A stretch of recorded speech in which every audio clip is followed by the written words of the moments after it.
i lojtarit më të mirë të ndeshjes. I kënaqur, i gëzuar. Po i gëzuar edhe për golin, më shumë jam i gëzuar për 3 pikë, për lojën e mirë që zhvillum, dhe kjo është më e rëndësishme. Ka ardhur do tek momenti më i mirë që pret apo keni akoma rezerva?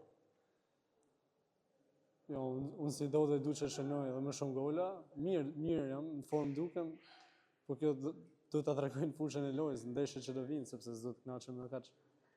Gjithashtu sot një lojë jo e mirë e Vllaznisë, por gjithsesi 3 pikët kanë më tepër vlerë. Jo, s'mund të them që ishte një lojë e keqe, sepse se Jo atyre niveleve të më poshtë. Teus nuk mund të them që Teuta luajti më mirë, se nuk krijoi më shumë raste se ne. Por ne ishim pak më të tërhekur, sepse para disa ditë kishim ndeshje me Dinamo dhe shpenzum energji edhe aty.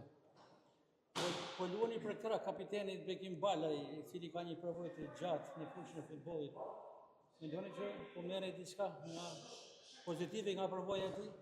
Unë me Bekimin kam 2 vite që luaj, ndjem shumë mirë me atë, kam një kimistri shumë mirë me Bekimin dhe shpresojmë që vazhdojmë të shënojmë sa më shumë gola. Sa beson do doj tek 2 trofet e sezonit, kupën dhe kampionatin? Edhe kupa është të hapur, kemi ndeshjen në Shkodër për me Dinamon. Besoj shumë dhe duhet t'i arrijm që ta gëzojmë Shkodrën sepse po e pret këtë gjë. Pyetje e zakonshme, golin dhe trofeun ku ja dedikon? Golin dhe trofeun dua të dedikoj vetëm çunave të ekipit që luftuan dhe po luftojnë çdo nesër. Atyne.